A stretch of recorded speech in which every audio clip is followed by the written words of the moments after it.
introductions are overrated. We'll just go over that later. We don't need to do that. We don't. A Druid and Psychologist Clothing. I have an exact place that I want to start. I read your book with delight. It's very rare for me to come across anything to do with Druidic history that I'm not familiar with. And that was the subject of the book. I'll let you take away the sort of subject matter, but that was such a new experience for me. I want to start off by exploring this idea of the subject, E. Graham Howe, who I took your writing as like a form of ancestral magic in a sort of direct and indirect way. I'm curious to just ask you about that process of discovery. What was learning about his life and his work like for you? And then we'll get off to the races from there. For sure. Well, thank you for having me on. I appreciate the opportunity to talk about E. Graham Howe in this particular book, A Druid and Psychologist Clothing, which started off incidentally as a dissertation. And so not many people are aware of that, but it basically began as a dissertation, and the original title was called Truth as Relationship, The Psychology of E. Graham Howe. So if you read the book, you can obviously kind of detect that there is a particular articulation of truth that is there. And so that original title actually captures that notion quite a bit, like this idea of truth as relationship itself, not a relationship, but relationship. The state of, or the quality of. Yeah, like the being or the becoming of relationship itself. And so you'll find that throughout the book, that idea is woven throughout. But since it started off as a dissertation, I'll talk a little bit about what I was exploring in graduate school. And I have ended up getting my PhD in clinical psychology in 2006 from Duquesne University, which is one of the only humanistically oriented existential phenomenological graduate schools in psychology in the world. And so people come from all over the world to actually study there just because it's so unique. And plus on top of that, it's accredited by the American Psychological Association. So to have something that falls outside of like a traditional scientific understanding of psychology and also the APA to accredit it is actually quite unique. So it's a very unique school. So I ended up going to graduate school there. But my original dissertation idea was actually a psychobiography of Aleister Crowley. And I actually had put together almost an entire proposal to propose a dissertation kind of looking at the life of Aleister Crowley through the lens of Erik Erikson's psychohistorical approach, and got to the point where I was getting close to proposing it as a topic, but actually couldn't find anyone to chair it. And so I had to go back to the drawing board. And I remember mentioning this to a mentor, teacher, and supervisor of mine, Stanton Marlin, who's a Jungian analyst and author in his own right, in particular his book called The Black Sun, which is highly recommended as far as a book that I would encourage you and your readers actually to take a look at if you're interested, in particular the intersection between alchemy, depth psychology, and even deconstruction. So he weaves a lot of different things together there. So I couldn't find someone to actually chair this dissertation topic. So I mentioned it to Dr. Marlin, and, he was actually quite upset that there would be no one to chair it. He couldn't chair it because he was only an affiliate faculty member. He doesn't actually teach there as an assistant or associate faculty member, but he's just an affiliate. And so I had to go back to the drawing board. Fati. And I was thinking about doing a dissertation on Alan Watts. And so I thought about exploring Alan Watts and kind of looking at his understanding of psychotherapy, unpacking that. But that was already done. He had done something like that himself in a book called Psychotherapy East and West. And so who ultimately became my dissertation chair, Daniel Burston, said to me, well, have you heard of Eric Graham Howe? And so the running joke is I said, Eric Graham who? Like, not how, but who. So I never heard of him before. And so he started to tell me about him. And he said, well, he wrote a total of 13 books, countless articles, influenced the Scottish psychiatrist R.D. Laing, who had like a very existential approach to psychology and was considered part of that anti-psychiatry movement, was actually one of Alan Watts's own teachers, which was fascinating for me to hear about. Like, he actually taught Alan Watts some things. And in relation to that, Alan Watts used to meet with him on occasion in England, and they would sit down like over lunch, over coffee, and Alan Watts would basically pick his brain and learn a lot about psychology and philosophy and the intersection from E. Graham Howe, and also Druidry too. And the thing about Howe is that very rarely explicitly did he use the name Druidry.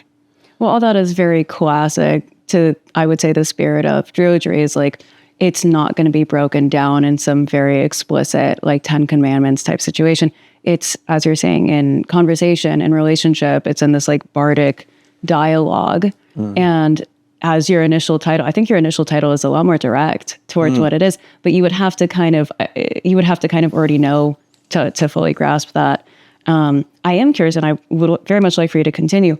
I'm curious more so as to, so for those who have not read the book, and also those who have, I recommend it either way. You have this very breaking of the fourth wall kind of approach, where when you talk about this figure that you're discussing, Eric Graham Howe, you say that he not only taught explicitly, but that he became the subject matter. And that was very clear that you were doing the same thing, that you're creating this dialogue with the reader to engage with. It's not just a book breaking down historical events. It's like, no, like engage with the ideas for yourself. I'm curious, like, what was that? So you're talking about how you didn't know who he was prior. You're discovering this because nobody wanted to hear about Aleister Crowley, unfortunately. No. Bummer, which I hope you can return to in the future.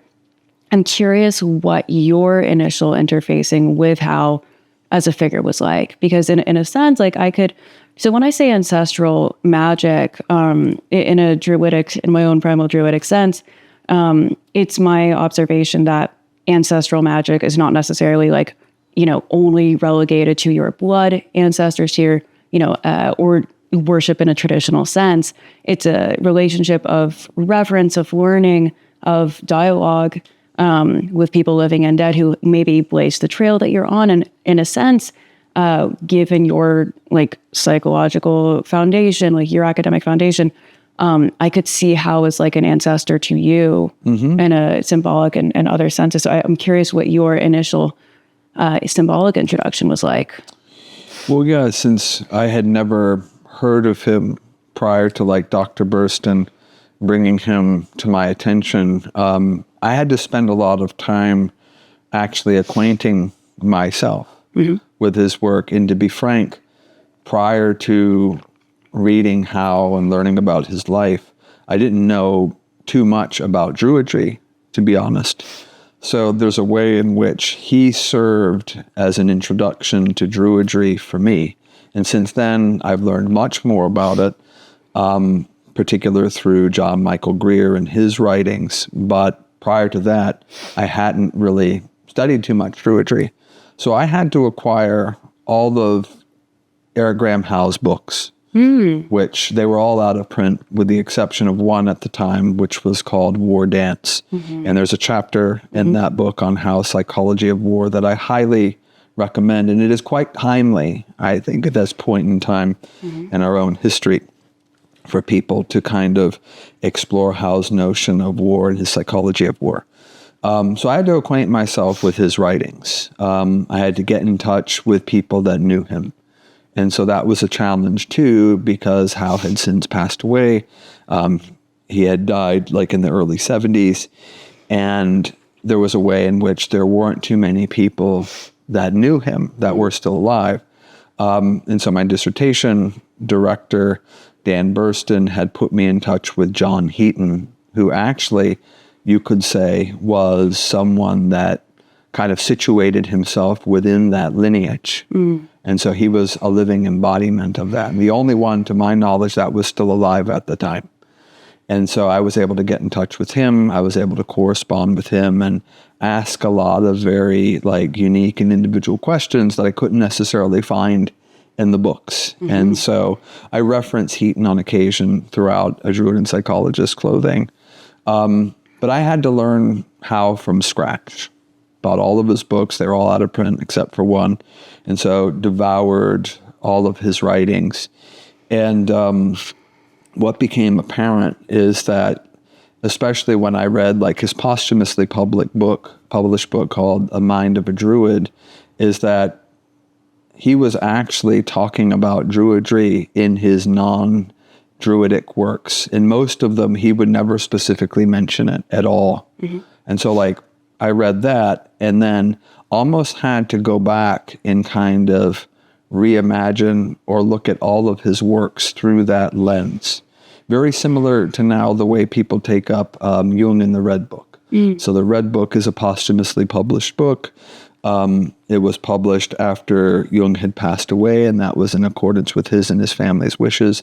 But now if you read Jung, you have to read him from the perspective of the Red Book, which really came first before all of his more well-known collected works. And so something similar had to be done with Howe. So you read Howe's The Mind of a Druid, where he is more explicit in talking about the Druidic connection that is woven throughout his books.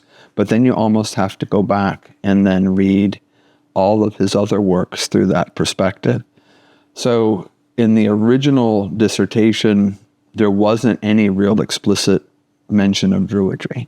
And on all of the appendices, I kind of weave that back in. The dissertation, it wouldn't permit for any of that to be in there. So I had to reintegrate that. And so there's a way in which for me, and I didn't know this at the time, I also became a kind of lineage bearer, like for his work. And, you know, you had mentioned this whole idea of like becoming the subject matter itself. And so like my goal was not only to write about Howe, but kind of connect to the spirit that inspired him. And I discovered after I had read Howe what that actually was, and it actually has a name. It's called Awen. And so I had to go back in writing the book itself and weave that throughout the text, which was not in the original. Really? At all. Okay. And so what people are reading now in terms of A Druid and Psychologist Clothing has the inclusion, the explicit referencing of Awen, which was not in the original, because I had discovered that kind of late in terms of like that being an influence, but he will not mention that. I don't recall him mentioning it at all, but like it's actually there throughout all of his writings. Like you can see that there. And so for me, like writing the book, especially like publishing it as it is now through Anathema Publishing, I had to actually connect with that spirit itself and write from that inspired place. And so it's not just writing about how it's writing with him, and it's writing from that specific place. And for me, it's an inspired work to a certain extent, even though it's like very academically driven. There is like an element of inspiration that's woven throughout. So it's sort of a relationship between me and the reader, but also me and Awen itself. And so for me, like the way I describe that in terms of looking at like an ontology, it's sort of like an interconnecting thread in some way.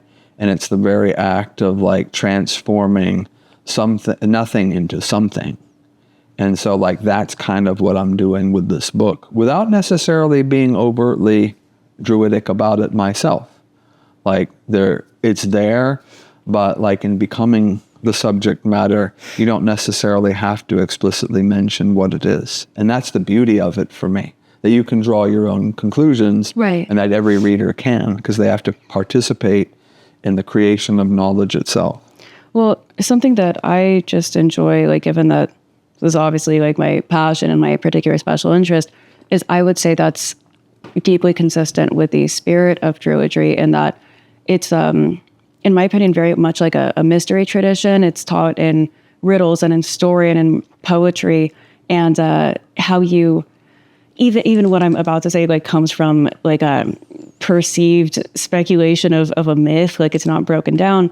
But you talk about the Awen, and like one of the things I really want to say that struck me about the book is you articulate Druidic concepts more poetically and like more concisely than most people within Druidry.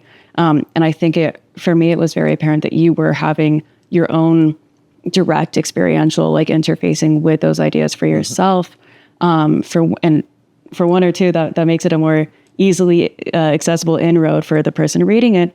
But it was interesting to me that a couple of times, or once specifically, you talk about this concept of like burning the boats, and like how burning his boat for the sake of his passengers, as it were, like when you're talking about him sort of like, I don't want to say detachedly, but like he was willing to accept a degree of obscurity that he didn't really have to for the sake of his passengers. And what I thought that was well said. But what was interesting, and forgive me, I don't think you were aware of this initially, is that in I believe the Book of Invasions and some of the core like Druidic lore, the Tuatha De Danann, the gods, were said in like this Hernan Cortez sort of way. They literally, once they arrived to Ireland through invasion, they burned their own boats so as to have no other choice. And I thought it was, and repeatedly you make these connections where I'm like, that's directly connected to Druidic lore, and I wasn't sure if you were aware of that or not. No, like you said, I wasn't aware of it.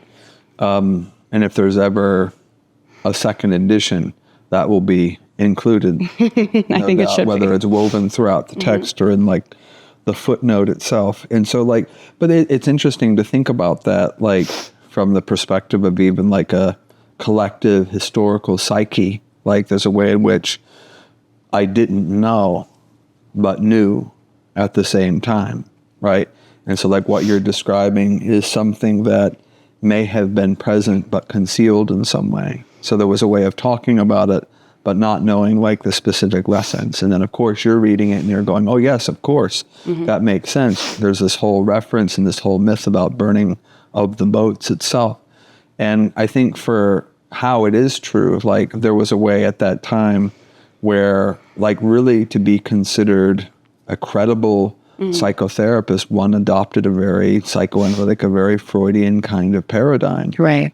And so there was a way in which like he didn't feel the need or feel like it was even ethical to like classify like his patients using that kind of jargon, because you're talking about the jargon and you're talking about the classificatory terms and not the essence of the person. Right. And so like throughout his writings, he doesn't use a lot of jargon at all. Like he tries to steer clear from that and to describe what I believe are esoteric ideas, hermetic ideas, Druidic concepts, ideas from Asian philosophy as well, without specifically stating them. And for me, like that takes a real talent to be able to do that. But that also was in part responsible for his marginalization, because he was one of the first, actually, as far as I've learned, to actually incorporate, again, oftentimes without specific referencing, ideas from like the world's wisdom traditions, esotericism, into the practice of psychotherapy. Right. And of course, at a time when like to be considered credible, like you're situated within a more psychoanalytic paradigm, someone who's doing that, you can rest assured that he's going to be marginalized and alienated from the tradition. But he didn't seem to be too concerned about that. Right. But in my opinion, like someone such as he and his ideas should be resurfaced and resurrected. And so that was kind of part of my goal with this book, is to really introduce people to him and his ideas. And like some of his books are still available out of print, of course. And some people that have read A Druid in Psychologist's Clothing have found them and have started reading directly Howe's work. Well, there's a couple of things that I want to sort of riff off of within that. And for one, when you talk about him incorporating all these different influences and experiences and not like pigeonholing himself in one particular way, it again brings to mind that like indirectly it's very much in the spirit of, I would say, real Druidry, because historical Druids were so against using the written word as a crutch and people robbing themselves of the ultimate ingredient, which is inspiration and experience, that they wanted to make it impossible to lean on that kind of thing and to use it as a crutch or as a Band-Aid or what have you. And in what you're discussing, I very much see that spirit continuing. And what came to mind also when you're discussing your own process of discovery is that, again, like indirectly through the myth, we learn like how the Awen operates, like how inspiration works, how we as people can travel the realms is like when you're talking about the story behind the birth of the goddess Bridget, it said that she's born at this liminal time of dawn or dusk, I apologize. She's born at a liminal time, and there's a fire emanating from her forehead that spans the realms. And so you can look at that and go, oh, cool, like pretty picture, but it's like, no, what is that fire? What's actually happening? It's traveling through, we have like the heavens, the earthly realm, whatever, the other world, and all of them together. So how do we travel them? Inspiration, imagination.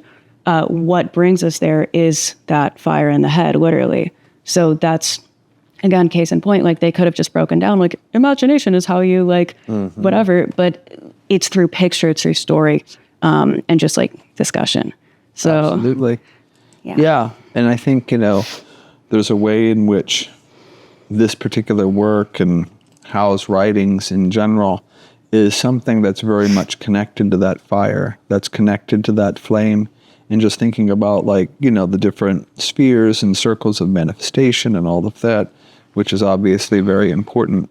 I think there's a way in which like Howe's own works, again, without necessarily explicitly stating, does just that. Like he's talking about very core Druidic ideas.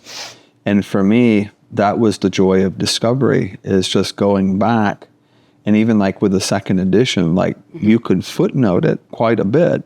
And I would plan on doing that, like really making more explicit reference to some core Druidic ideas, just to say, okay, here, he's talking about that. But the thing with Howe too, like he was very much eclectic in that regard and was very well versed in perennial philosophies. And so he wove a lot of different ideas together without explicitly stating them, whether it would be like from Buddhism, mystical Christianity, Gnosticism, existential phenomenology, Jung. So he's kind of taking some of these ideas and weaving them together. And so his main thing was saying, okay, like you have these very much on the surface, explicitly different on an exoteric level kinds of traditions, but he was actually interested in sort of like the core underlying foundational ideas. And he wouldn't say that they're all the same, of course. He's not reducing them to sameness, but he's looking for, again, relationship. Right. Truth is not essence for him, but it's relationship. What is the interconnecting kind of threads between these traditions that kind of flow back and forth? And that's what he's trying to actually describe, like even in his work with patients, like where he was at his best. And I think for me, like the part of Druidry that appeals most is like the healer aspect of that. And you can see like how operating as a healer, but doing very much along the lines of like, in a way, like creating like a sacred space, creating like a temple, a temenos, where people come in to a psychotherapeutic space and there's something of the sacred that's being unveiled. Right. Right. And so the truth exists between therapist and patient, and both of them, and kind of coming together, are revealing something of the sacred that's present in between them. Well, what's really one of the many things that I found really just fun and engaging about your writing is that in describing, just how his life, his work, his focus is all these very concrete things, you're also implicitly introducing people to and engaging with the deeper ideas behind all of this. And even in saying all of that, it's like, okay, you in the book are discussing this idea of like, where do I even start? So like the not that everything is the same, obviously, but like this very Heraclitean idea that there are no true opposites. Like everything is in relationship to each other, while also you personally with your own insight would talk about like still the importance, and correct me if I'm misphrasing you, like of distance. So not flattening everything into all being exactly interchangeable. Right. But that kind of ongoing theme, I thought was, I don't know, just engaging for that to continue. And forgive me, I'm kind of confusing myself, because what I also really want to discuss is like, you had this quote that stuck with me that Hal was in, and to riff a little bit off of what you're saying, Hal was anti-systematic as he felt that each tradition could only approximate the spirit that each expressed. And that raises a few different points. But for me, to deviate slightly just from discussing him as a figure and the book, it raises the idea of like people as avatars to either, you could say, a god or an idea, even though you could say a god is an idea, what have you. I'm curious your personal thoughts on, do we get to choose what we are avatars of, or is there more value in simply a process of discovery of what you are built for and just refining that? Yeah, it's a very interesting idea. And I think there's a way in which, like, I wouldn't reduce a response to that question to either a yes or a no. And I think it's not to evade the question itself, but I think it's such a profound kind of question. And there's something of a response that can't be reduced to its essence. And so its essence always kind of eludes or escapes any way of kind of signifying what that is. And so I think there's something, just to put it in plain terms, like I think there is a way in which there is almost like, to use your term, like avatar for an idea, right? And so like, if I'm an avatar for an idea or a set of ideas that ultimately becomes this book, like there's a way in which, like, yes, like there's a calling, there's a vocation, there's a way in which the universe, the cosmos might conspire in your favor. But like the individual psyche has to be open and receptive to seeing. And so I think part of the process, at least for me, is like, okay, like, yes, I might be inspired, I might be called to be an avatar for a particular idea or a particular deity, if you want to go there. But ultimately, I have to offer consent to that. There's a way in which, like, I can't be forced into consenting to a particular destiny. But I will say, though, and in my own practice and in my own experience, there are, in some ways, for lack of better terms, consequences or perhaps saying no to an inspiration. And oftentimes that comes in the form of a symptom. And so like sometimes like depression or anxiety, especially for creative types, can be like a creative illness. And it's like, okay, well, cure me of this because it's so painful. Right. Now, one of Howe's own books is called Cure or Heal. And so for me, like it is his by far best book, especially as a healer or a psychotherapist, because healing involves actually listening, attuning to the symptom. So not get rid of or cure the symptom or eliminate it, because in a way, each symptom is a disguise. There's a way in which there's a veiled, inspired, deific kind of message that is there. Like Jung said, the gods have become our diseases. And so if we don't acknowledge the presence of gods or goddesses in the natural world, for instance, there's a way in which they have to go somewhere. So Zeus, for instance, goes into the unconscious.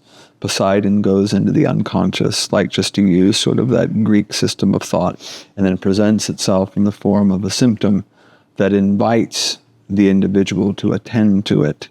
And so the idea is to listen to it, to unveil, to unconceal what this symptom might be trying to say. And for some, it could be very much along the lines of, oh my gosh, like you've been inspired, you've been called to a particular path or a particular way of being, but you've been denying it. And yeah, at first it might present itself in a very benign sort of creative kind of way. But then if it doesn't get your attention in that way, it's certainly going to get your attention in the form of depression Also, many people have a nightmare.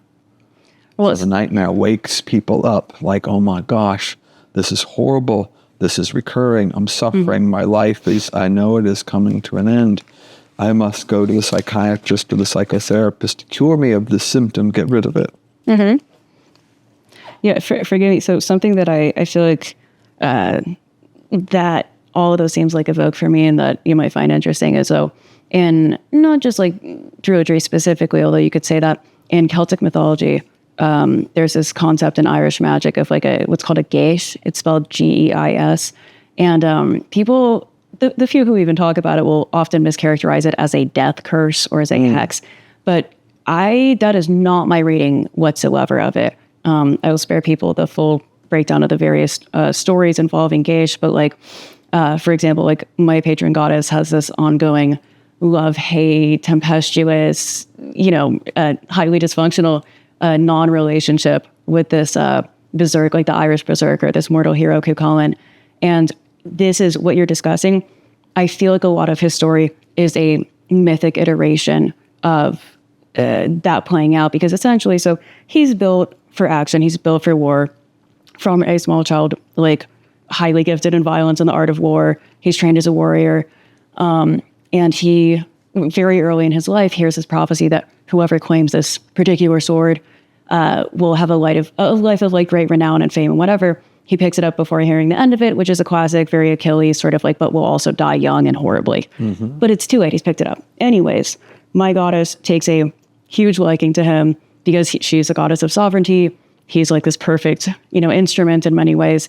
And she very directly, like mid-battle, while he's fighting, fully offers herself to him as like, get with me and I will crown you in this, I will take you from a warrior to like a sacred king. And that's what the offer really was. But and I would say his hubris and arrogance is like, I don't need no woman. This is bullshit. I'm above this. I don't need you. And she's like, oh, you don't need me? Cool. And for the rest of his life, because again, she is sovereignty. She is that power under the throne that makes it even possible. So looking at that symbolically, when you lose the favor of the lady, like of that was the beginning of the end for him. And he had multiple geis on him. One of them was that he couldn't eat the meat of his namesake. So his name actually means Hound of Cullen. That's a separate story. And the other was that he could not refuse an offer of hospitality from a woman, which you can imagine got him into some interesting situations. And how she eventually, and mind you, I bring this up partially to say, she was not simply trying to sleep with him. She was trying to initiate him, and he refused it. And she's like, okay, cool. So one of her other aspects is death. And it's like, okay, if you're not going to take that, here's how you're really going to learn. And for the rest of his short and tragic life, he kept refusing calls to ascend, and his characters devolved more and more and more. And eventually how she gets him is in a double bind where he encounters her as this like wicked hag, which is one of her guises, where she's like stirring away at this cauldron. And she's already laughing when she says it. She's like, so do you want some of this? And he already knows what it is. So he can't, it's obvious. So like his name being Hound of Cullen, like it's dog meat, which is gross and horrible, but you got to do what you got to do. But by the end of his life, what I find really beautiful, so I'll skip around a lot, eventually, I'll just interpret her desire for him was always his initiation, his ascension. And he, in his death, finally makes that decision by like, so he's bleeding out, he's having this horrible violent death, and he decides to, next to a standing stone, which has these connotations of like male sovereignty and kingship, but like by his own innards, like gets his livers and like wraps it around the stone so he can die on his feet. And then like, so she's also the goddess of like ravens. As a raven, she perches on his shoulder. So I very much see that as this like consummation, because they never explicitly have sex. I see that as a consummation of their relationship and him finally bringing those things in together. But something I really want to say about the geis is that like, it can't simply, I can't just like turn around and go, you have to wear the color yellow for the rest of your life or you'll die. It's not like that. A geis only has staying power if it is in relation to your true nature. So for him, those were related to his unique challenges. And for other people, it would be like, hey, you're in love with this person, but you're too afraid to take the risk and like be with them. You're now like, that's what your geisha is. You have to be with them because that's your true will. That's your nature. So I feel like that raises, when you talk about fate and choice and what have you, in my eyes, especially in like the Druidic lore, it's not that you don't have choice in your fate. It's that you can either seize it or not, essentially. So I love the whole complexity behind the concept of the geisha and like how it plays out, because it seems like kind of what you're talking about, to view those as portals and as initiations rather than like, oh, I'm being afflicted or what have you. For sure. And I like the whole idea that the deity comes to initiate the person. And so like thinking about like an encounter with the deity in perhaps a form that is unrecognizable.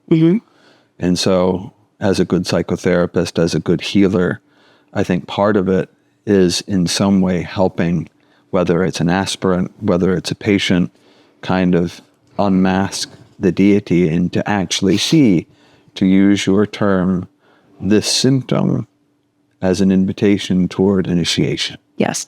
So you are actually being initiated here in what at one time may have been recognized as a goddess or as a god is not recognized as such anymore, but now comes in the form of some form of affliction, some form of suffering. And the relationship between psychotherapist or healer and patient is in some way to kind of decipher what that message actually is. The message of being initiated into something, a higher level of being or a new way of becoming, which often involves, and it's so much the case too with like initiations, it's a simultaneous birth and death, because you had mentioned like death as being like part of that. And so much of like good depth psychotherapy is a person coming in to symbolically die. Like if you really want to move into this phase of initiation, there's something or many things that you actually have to die to. So that's part of the suffering. It's like, oh my gosh, I have to let go of these things. And it's on a soulful level. And for some people, it could be worse than actual death. They would actually rather die than to relinquish some of these attachments or to have a part of the soul undergo like a profound transformation so that they eventually move into this next way of being or becoming. And so I think the symptom can come and do that. And how was no different in terms of like helping patients, I think, become initiated. And he wouldn't use the term, like he would shy away. Because imagine like if he were to use a term such as that or explicitly reference a myth. Now one can go back, like kind of what you're doing as a druid, and you're reading all of this stuff and saying, oh yes, of course. Here's this myth, here's this cognate concept that gives rise to this, which is absolutely true. And so we could certainly do that with Hal's work. And I think all of that is there, but that's even for him part of like burning the boat as well. Like we're going to drift into obscurity for the sake of this idea to live in this more phenomenological way.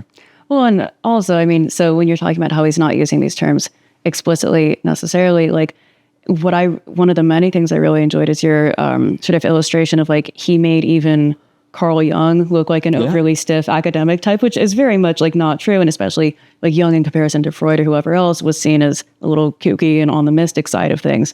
So yeah, if he would have fully embraced like all of this kind of language, it would have, Well, very like for Jung, like, and in that particular part of the book, that was an actual exchange between Jung and Hal. And it was really in relation to this idea of time. Like there's a way in which like Hal was kind of indicting Jung, kind of suggesting like he's taking a very kind of flat, often like, and even like more three-dimensional approach to his own kind of ideas, kind of systematizing it in a way which is ironic. And saying like, hey, like you are actually not adhering to your own way of thinking.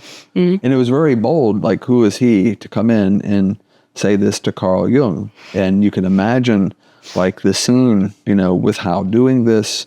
And this is, by the way, this particular seminar and this brief exchange with Hal is in Jung's collected works called The Symbolic Life. Really? Yeah, you can actually access that for yourself and kind of see how that goes. But I devote a whole chapter in the book on that particular exchange. I have very much enjoyed it. And like he was, I wouldn't say belligerent, but he was rather like still extremely bold, almost to the point of disrespectful. And it kind of impressed me because I'm like, wow, he just refused to drop his major concern. Yeah. Yeah, absolutely. And he was like, and I think it could come across as being disrespectful, but there was such a fidelity to the idea. Yeah. Right. And he was very much sympathetic to Jung. And here Jung is presenting his own ideas in a way that isn't faithful to them. And so he's kind of calling him out on this kind of idea. Mm. And so like he wants to push the idea forward. He wants Jung to kind of say, to ultimately admit in some way that despite himself being somewhat an anti-systematizer, he's systematizing it. And Jung is very ambivalent in his own writings about that, of course. And I think it's more oftentimes his followers that would kind of turn his very anti-systematic kind of ideas in a way that kind of comes across as a classificatory kind of system, whether it's the archetypes, the anima, the animus, and all of that. People use it as such. But I think for Jung himself... Okay, forgive me. My battle with technology continued and I had to deal with my phone. So no problem. I cut you off. There was something else I wanted to jump into so we could perhaps return to what we were just discussing. But you see, though, with something like this, like just kind of like we were talking about, like not just writing or talking about, but participating in. So something like that, like without saying everything is meaningful or everything is coincidental or everything is synchronistic or everything is a direct dealing of the divine with the person's individual soul. So there's a way in which something like that, like a battery, for instance, on a camera or a phone, like needing to be recharged or storage space needing to be cleared up, can also be interpreted or understood as a way in which the sacred interfaces or intersects with us who are doing the interview. It's just about how we take that up. So it's possible that that topic did exhaust itself to a certain degree and that we needed to shift into another direction. So we're going with it. We're participating with it rather than insisting on maybe staying with a similar topic. So that's a playful, at least, see, I look at that rather like, for lack of better terms, like agnostically. And what I mean by that is just not knowing like what that is about or where that's coming from. Like, but saying, hey, maybe there was something significant or meaningful about that. I like that reading. And also before we do hop into the next thing that I am excited to talk about, something to that effect that's always been a huge lesson for me. So it's been over a year now, but there was a period of time where I was very consistently doing group rituals in the Los Angeles area. And this actually leads into the next topic quite nicely in terms of detachment. But I was very taken with these death-like initiation rituals. And myself and this wonderful actual poet teacher that is a good friend of mine that I was calling my bard in chief, we really wanted to do a very serious death ritual and to explore it. And she fully was like willing to die and like for me to kill her symbolically. And I couldn't quite find a way logistically to like bury her, which we wanted to do. But what's funny is like when the night came around, it's a full moon, I ended up having to basically put her on a hammock and like shroud her. But what's funny is the tone of the ritual kept refusing to be serious over and over and over. It's like a pleasantly warm night. It kept becoming humorous. There was a lightheartedness to it that and there was, I know better, but for one or two times there, I kept trying to steer it back where I wanted it. And I was like, clearly I'm being like, let me get out of the way. This is, I'm not helping anything. And that's always been a sort of like a fond illustration of that fact for me, of all we can really do is sort of earnestly show up for the process of that kind of magic unfolding and then get out of the way as much as we can. Yeah, I like that. And just to like comment briefly, because that's such a powerful ritual. And you wonder what becomes of a society or a culture that doesn't have ritual anymore, right? And so we're talking about an important space created to honor a symbolic death. And myth and ritual would have that function. So what happens to a culture, a society that detaches itself from ritual, where they don't give credence to ritual anymore? What happens? Well, it doesn't mean that the need or a desire for symbolic death still doesn't occur, because it does. And so oftentimes people find themselves again in the psychotherapist's office Right. to, in some way, reenact a kind of ritual, but in a different form. But the same thing is actually happening. The same thing is actually unfolding. And I like the whole idea of like a playfulness being inserted into that. And it reminds me of a Georges Bataille quote, which is somewhat congruent with it. But he says, like, we have to transform the crucified Christ or the suffering in the world, which for him are the same thing, right? So when he says the crucified Christ or the suffering in the world, he basically means the same thing. But we have to transform them into happy laughter. Well, there's a couple of things, and I very much enjoy that. There's a couple of things I want to riff on there. The sort of lack of ritual and the lack of direct experience in that regard is really most directly what catalyzed my own practice that I was trying to address. And for as theistic as I am now, and as serious as I am about it, my practice came from, I considered myself largely agnostic, and I was actually really just getting into comparative mythology. So I was reading a lot of like Jung and Campbell and what have you.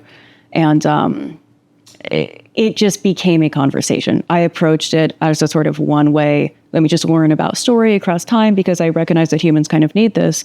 And then, for lack of better expression, the gods started talking back to me, and I was like, okay, I'm going to let me just go all in on this then and treat it as directly as humanly possible, which sometimes can be its own kind of evasion. But for me, I do best with serious head-on sort of reckonings.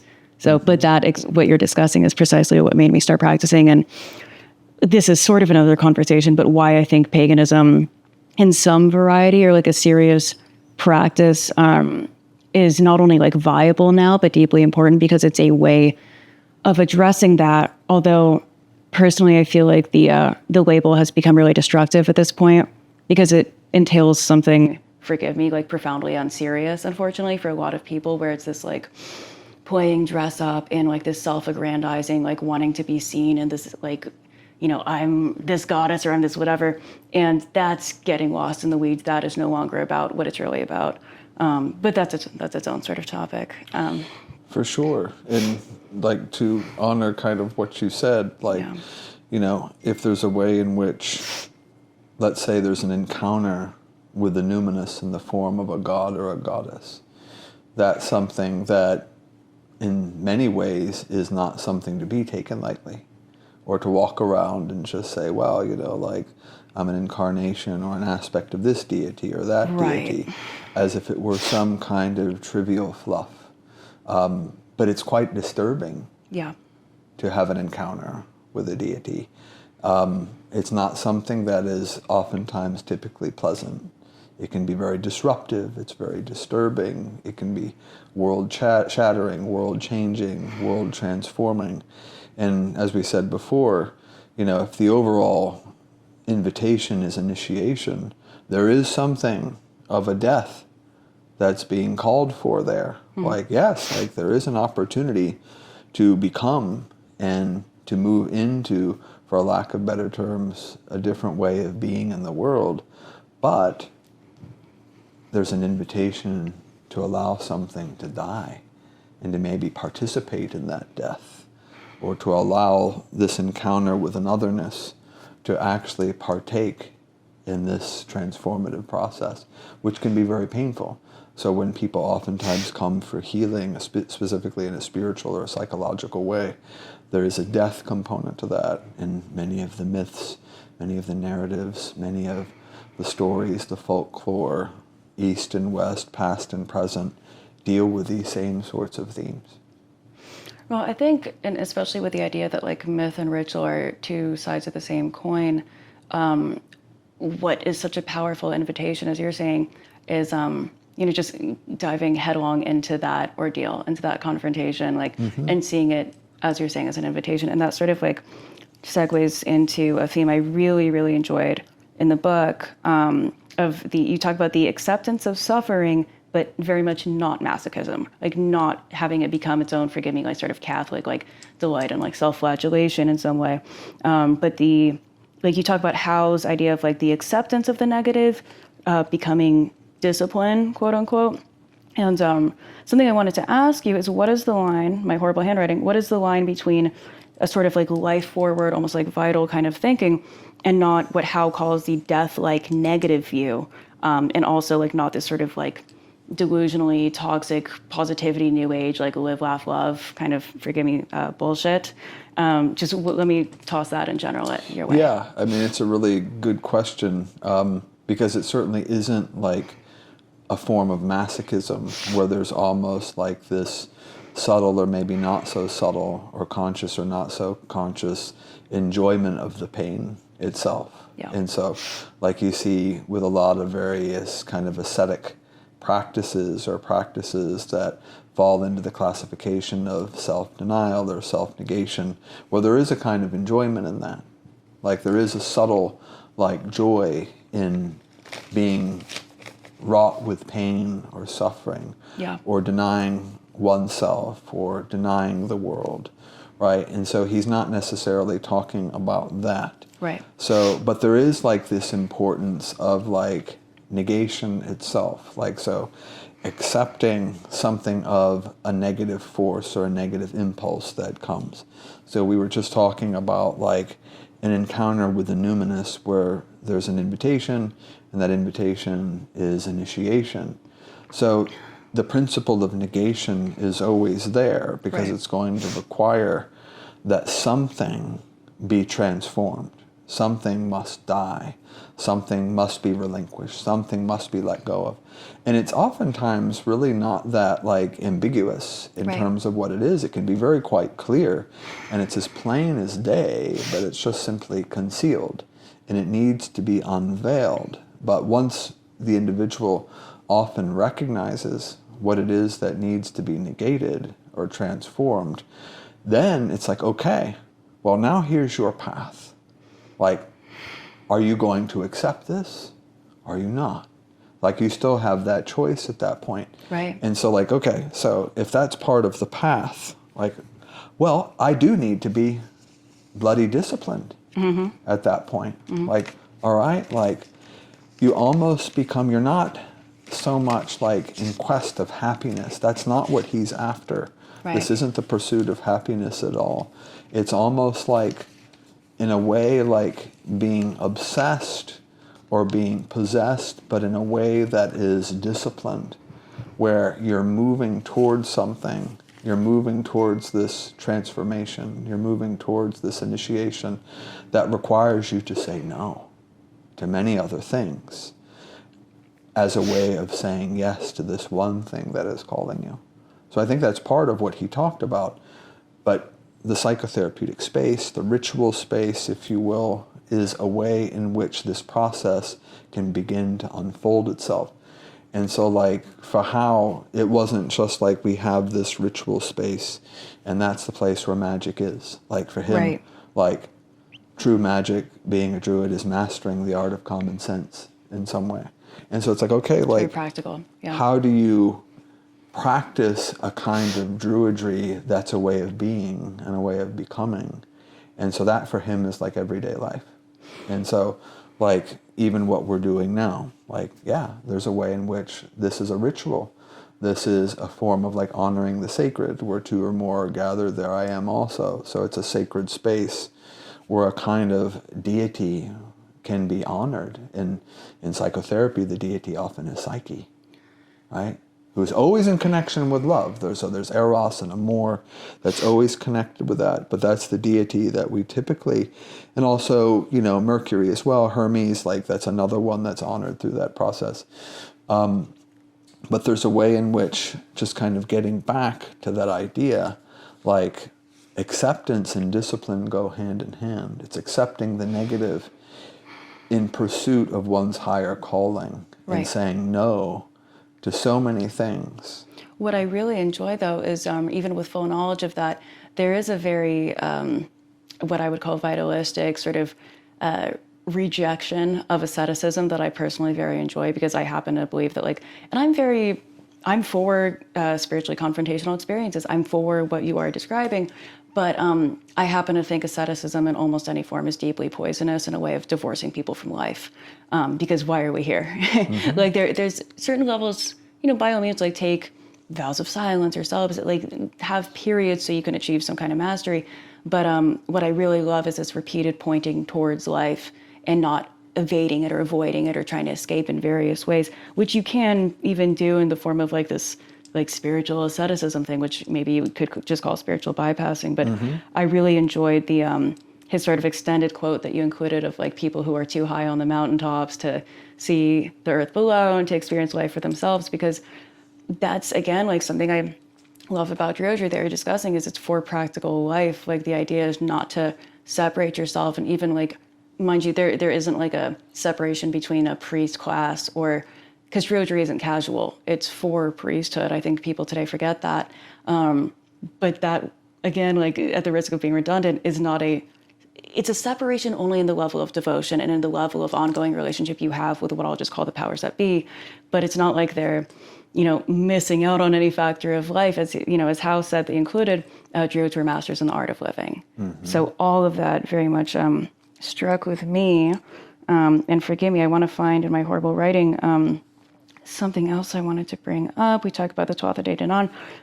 Semi-relatedly, you, in your writing, for one, as I said, you have a very concisely poetic way of describing Druidic concepts, but for two, you have a way of evoking like classical poetry, sort of, I don't want to say tongue-in-cheek, but like without announcing itself, which mm-hmm. I enjoyed quite a bit. But it's something else that I wanted to ask if it was intentional. You talk about psychoanalysis aims at setting apart what has become joined together and joining together what has been set apart. And for me, perhaps, tell me if this is totally unrelated, that evokes Shelley and like Adonais in his lament for Keats, where he says, "No more let life divide what death can join together." And it's sort of like there's that nod to like that initiatic death experience. So that's what that evokes for me. Oh, for sure. Yeah. And, this particular idea obviously has its poetic and philosophical foundations. There's nothing original about that, is kind of what you're saying. And when so many people kind of read this material, it will evoke ideas that they are familiar with. Like, oh yes, like I've seen this idea, in Shelley, and here it is. Let me articulate that. And so that's the joy mm-hmm. of this kind of writing, is that like, I don't tell people when they're reading this book, like what to get out of it or what it actually means. It's supposed to evoke something in you. Like it's a way of not so much informing, although it is a very informative book, but it's going to evoke something, and that's the most important part of that process. Right. And so like it's going to connect you with cognate ideas that you might be familiar with that other thinkers have articulated. Right. And you just did that very sort of thing. So in every sentence, or almost every sentence, perhaps most of them specifically, when I'm talking about how like his ideas are built on the backs of giants, right? It's original in the sense that, he's trying to demystify, analytic jargon and spiritual jargon to distill it to its kind of phenomenological essence. But there are so many ideas that are very similar. And, a very poetic way of rendering that is what you just said, and that might be perfectly fine for people. Mm-hmm. To sit with that kind of idea and then to meditate on that for a little bit and just mm-hmm. see what kind of comes up for them, which for me is like a good form of psychotherapy. Like it's participating in the psychotherapeutic process without necessarily mm-hmm. being with the psychotherapist. Well, that's definitely, if I may, like that's kind of a recurring theme in the book, and that's what I found really so special about it, is like it's not only about this like very remarkable, criminally forgotten or neglected figure, but it's an active engagement with the ideas for themselves, which is why selfishly, like I very much enjoyed how you ended the book with going under the dolmen arch with some of your own meditative experiences, but you ended it like right when that was starting to get, just more of your own personal interfacing. So selfishly, like I would love to see you explore more of those themes, like just directly. But I know you have many topics that you're like juggling at any given time. Druidry not really being on the top 3 of those per se. Well, it's interesting because there's a way in which, so that particular work, which is like a simultaneous end and a beginning at the same time, like going under the dolmen arch, and like it leads to a new beginning in many ways. And so sort of the tongue-in-cheek sort of idea is that like all of my books are somewhat connected in a way. So so writing a book is kind of like a process of initiation for me. And so like when I write them, like there's a way in which like I'm going through an initiatory process. And the conclusion of that book is also the invitation to embark upon the next phase. And so there's something about that kind of end that's a simultaneous beginning, which kind of segues into some of the other works as well, and exploring other ideas that are present there. And one of them kind of like looking at a whole different foundation for occult philosophy itself, a kind of another beginning in Heideggerian terms. And so there's something about like the end of the work on how that kind of, for me, led to that process of exploring like a new foundation for almost occult philosophy as a whole. Well, there's a couple of things that I want to bring into that. One is an unrelated question that I'll finish with. But at the beginning of what you were talking about with like that there kind of are no original ideas, which I don't really think is the point, but it brings up one of my favorite quotes from what I consider a piece of modern mythology and True Detective in the last episode. I will not spoil anything for anyone, but he says there's only one story.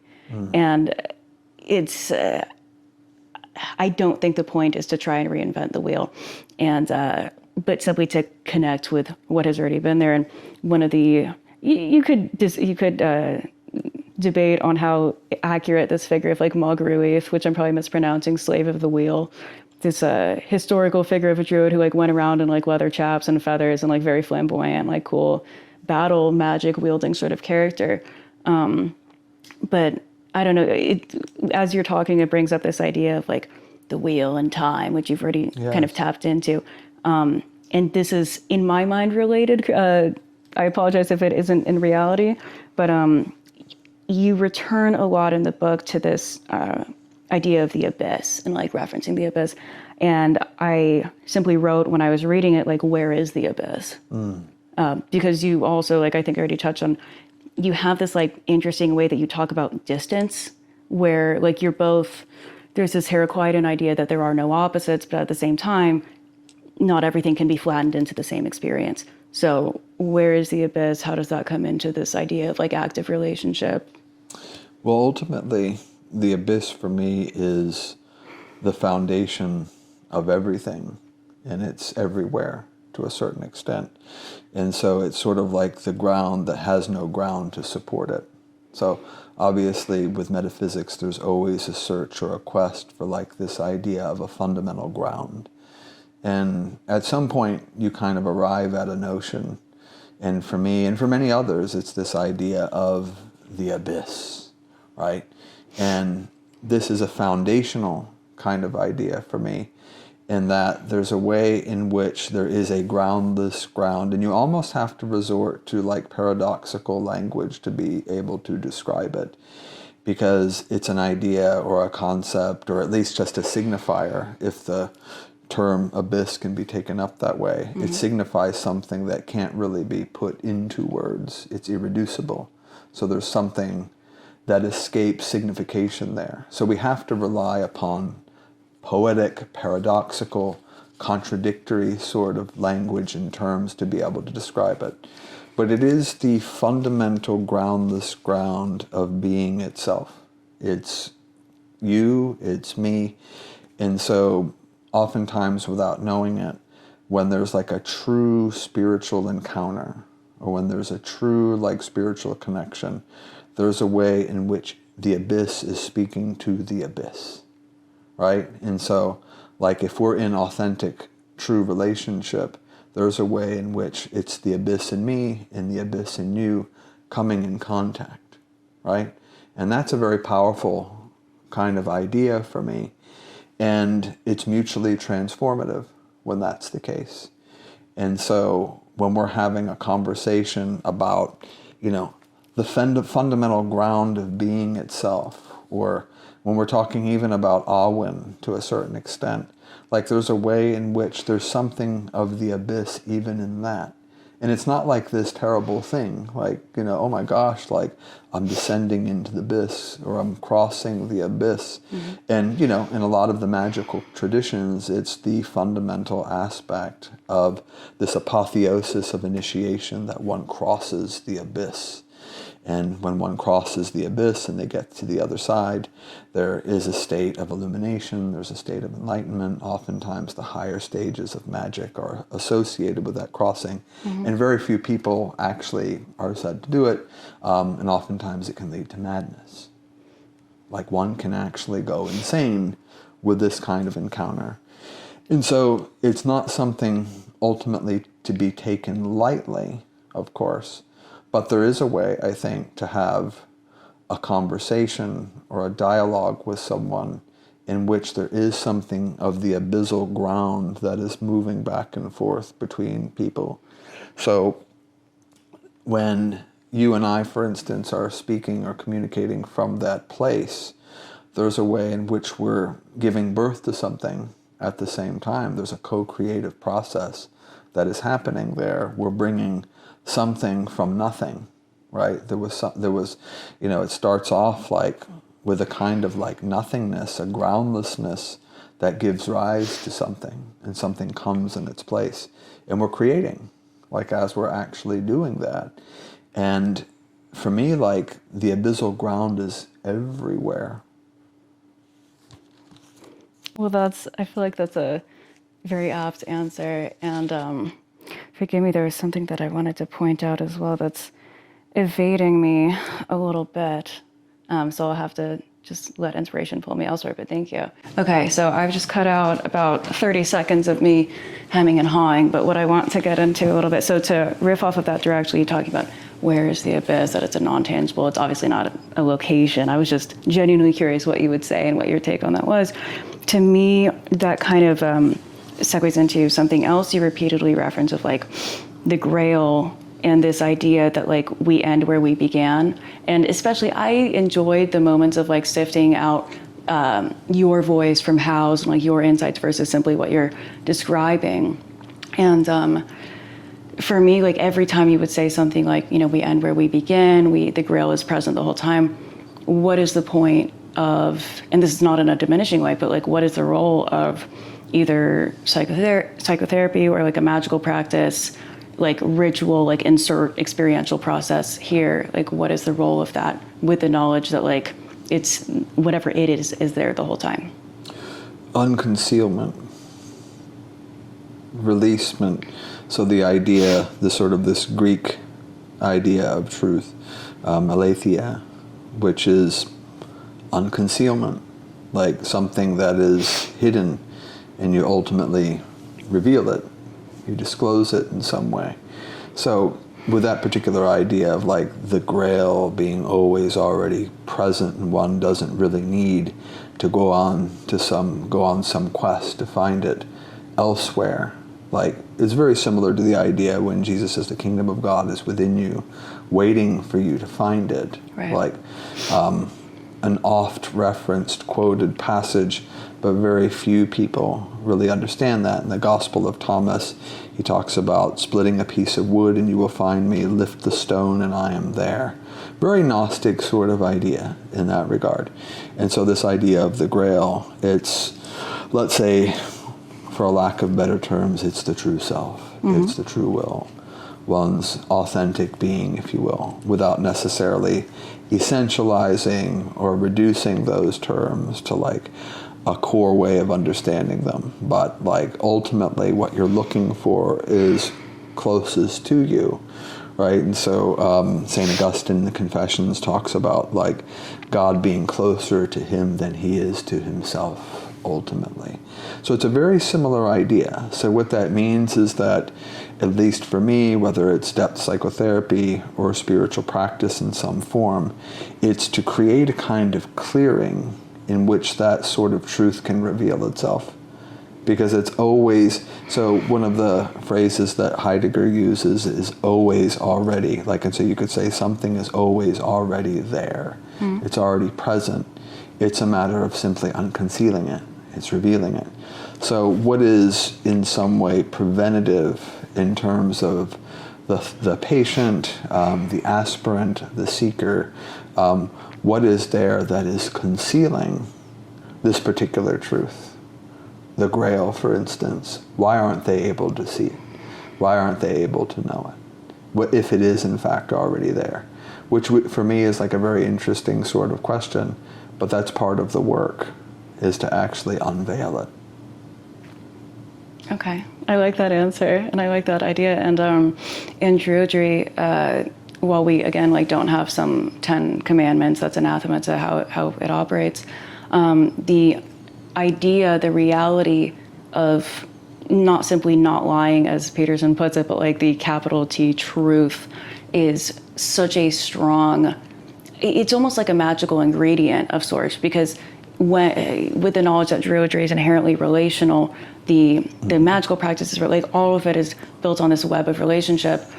It literally cannot operate without truth, because if you're approaching relationship from a place of like deception, either with yourself, or doesn't have to be other people, just from deception, period, none of it will work, just on the most direct level. And that sort of opens up, like, you're talking about unconcealment, and for the past few years, like, I don't have what I would call a good answer as to what that even is, because that begs the question, okay, what is truth? And I like Jordan Peterson's comment that, like, it's, start with simply not lying, but that's barely scratching the surface. And what I've taken away at this point is that truth is a direct expression of nature, of one's nature. And that is the minimum that you can do when you're embarking with any seriousness on that kind of journey. And something that I especially like is that over and over, there's a few different things. In the lore, we're not given some kind of like clear-cut thing, but one of our most sacred pieces of poetry, called the Song of Amor, one of the most debated because it's so non-direct. It goes basically like, I'm a stag of 7 tines, I am the wind on the ocean, and all this different shape-shifting of like, I am, all these different things. Yeah. And never once does it say who I is, never once does it say what they're doing, it's just I am all these different expressions of life, and that, if you can reckon with it, is really at the core of Druidry. So when we talk about truth as like a real living quality or state of being, I think it's telling that over and over. Song of Amor is maybe the most direct example of it, but in the lore, repeatedly you have people transforming either of their own volition, or people who are cursed or have magic done on them, so that they're forced to take another form until they integrate whatever the thing is. That's right. Yeah. That's right. And if you recall earlier, like, that's kind of how we might understand the presentation of a symptom. Like the way in which imagine it as like a shapeshifter, like it's taking different kinds of forms until it actually gets your attention. But like the whole idea of the I am, that kind of is foundational to it all, whether I am a particular this or a particular that, that is for me like the abyssal ground, right? It is irreducible, right? You could say, well, it's being itself, like. And if you look at the actual I am, basically what that means is being. Right. So in the burning bush, that's ultimately the revelation to Moses, like, I am. Like, that is the irreducible name of the divine. And you find this idea present throughout the traditions in many ways. And the way I kind of understand that, like, it's not just pure being, it's actually an intersection between non-being, becoming, and being. And so oftentimes, like, to stand at the intersection of those three things is a way of like encountering or experiencing the abyss itself. And for me, like, that is the actual closest that you can get to tasting the divine. And I say tasting because I truly believe, very similar to what Jung had said, that there's a way in which, like, institutional or organized religion is actually a defense against a genuine religious experience, which would be so overwhelming and so destructive that it would probably plunge the person into abject madness, which it can do, of course. And so, like, these are like little tastes of all of this. And sometimes we have an experience that is beyond the veil, that is world reconfiguring, like it's an actual encounter with the divine that is not necessarily clothed in traditional religious garb. Well, I think that's part of the value, and like this, through maybe a more magical lens, like recognizing the symbol and experience of shape-shifting and transformation, which is less about like some movie magic sense of like, oh, a beaver's going to turn into a fox or whatever. But we have to adapt to be able to have these experiences. We have to die. We have to like take on all these different forms. And I don't want to say be reduced, but like whatever our barest essence actually is where that relationship can even exist. And to the effect of like I am, it sort of leads into a question I would very much enjoy your thoughts on. So as a little bit of a disclaimer or just context, I'm very aware of this ongoing criticism of modern paganism as LARP, as like live action role playing, as fundamentally unserious. And I think there is some real merit to that of like we're too busy trying to recreate some imagined past or be a caricature essentially, that we are not engaging in a living faith, and we're basically worshiping the ashes instead of preserving the flame, as it were. And again, indirectly, when you're talking more about psychotherapy with this theme, but you talk about the idea of the therapist trying to discount themselves from the experience as basically just, I'll just say like it's dead on arrival, like that just, you can't separate yourself, as it were. And I'm curious where you feel, and to me, that's because my relationship, obviously not a therapist, pagan, we can't discount the fact that it's 2026. We can't go back. And it's actually a massive disservice to everyone involved to even try. I think it's actually offensive. But I'm curious what you feel the role of a therapist's personality and their personhood is in that kind of case, in that dialogue, whatever you want to call it. Yeah, so I like that idea. Like, you can't really go back. So even like when we talk about like Heidegger's idea of a second beginning or another beginning, it's not necessarily going back. It's actually moving forward in a way that is truly unique, and that you're restoring a kind of ground that was present from the beginning that has been concealed or covered over. That's sort of the idea of that. So I think we're still doing the same thing in like 2026 in a way. Like, there's a way in which, whether you call it the LARPing or something else, that is concealing kind of the being of paganism itself, right? And so Precisely. When we talk about like the vitalistic kind of core of paganism, is there a way in which like someone that might be considered a more authentic practitioner, if you will, has to go back and rediscover actually what that is? So it is sort of like a metaphysical question, right? To say, okay, like, is there something of a vitalistic, daimonic kind of core to all of this? So that to step outside in kind of a pagan world, if you will, or to adopt that worldview, is to phenomenologically encounter the world in a very different way, right? So for instance, like stepping outside into the world and encountering nature, going out and encountering a city, going out and encountering others.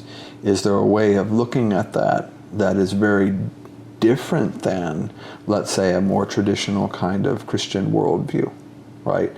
Is there a way in which, like, kind of taking a look at the natural world is a way in which vitalistic forces are flowing through them, and there's a constant communication between like an anima mundi or a world soul that's at the heart of that with the individual soul, So the two, like the individual soul and the world soul, are constantly in communication and dialogue through the natural world. And for me, like, that is a core component of a kind of paganistic worldview.